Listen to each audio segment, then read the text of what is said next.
He was watching his girlfriend sleep peacefully. Suddenly, a large group of police officers broke in. It turned out the police had received a tip. Soon they found a huge stash of contraband and weapons in his house. There were even 2 heavy-duty firearms. This meant he was facing serious criminal charges, but he didn't seem worried at all. While he was confidently waiting for his father to bail him out, his father asked him to plead guilty to protect the family's interests, and made a deal with the prosecutor to reduce Jack's sentence to 4 years. The sudden bad news hit him hard, but under his father's pressure, he agreed to take the plea deal.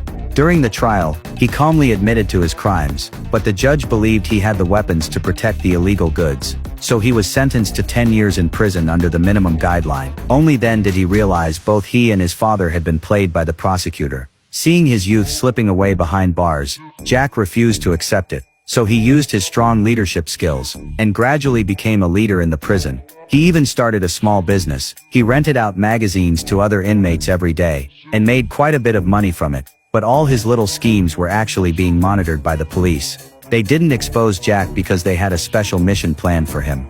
Lisa wanted him to go undercover for the police, to approach a serial killer inside the high-security field prison, and get the killer to reveal where the bodies were hidden.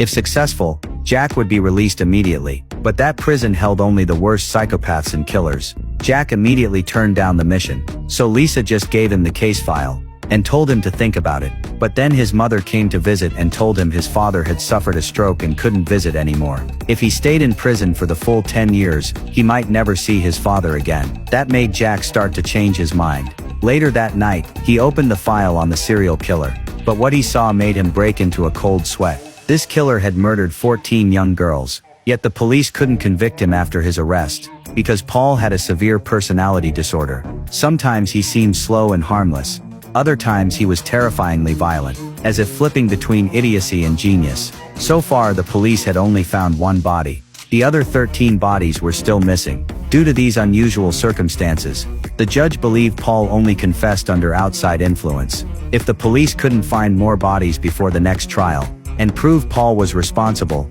he would be set free, and no one knew how many more girls might die. After much inner struggle, Jack went to see Lisa, and told her he would take the undercover job. But Lisa shook her head, and showed him a photo of another candidate. Jack didn't expect there would be competition for the job.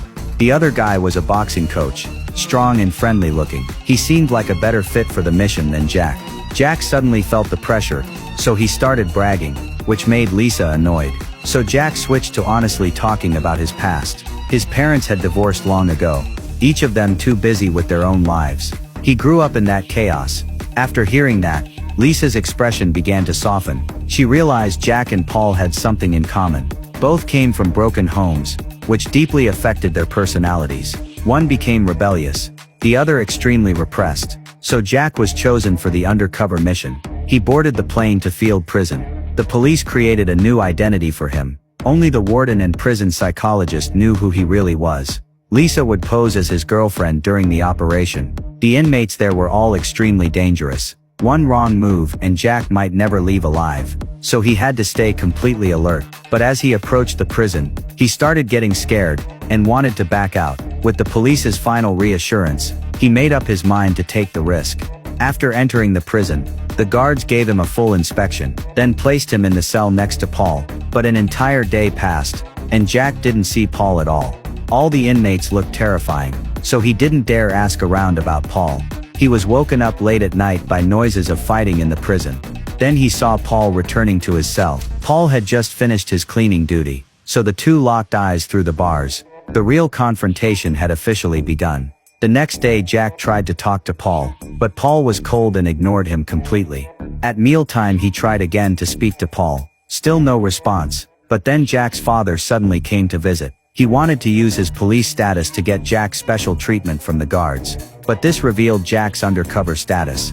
At this point regret was too late. Jack had no choice but to risk it, and keep going.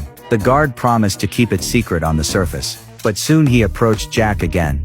After Jack's father revealed he was a cop, the guard discovered Jack's prison identity didn't match. And the only reason for this was that Jack was undercover. That meant he was an informant. The guard used this to demand Jack pay $100,000 to keep the mission running smoothly. Jack had no choice but to agree. But when he asked his father for the money, His father had spent all the savings on medical bills, and their valuable belongings had been stolen by his younger brother. He had to ask Lisa for help, but the undercover plan was arranged by Lisa alone. She couldn't provide Jack with the $100,000, and to end the mission and get him out of prison would take 2 weeks. Jack had no other option.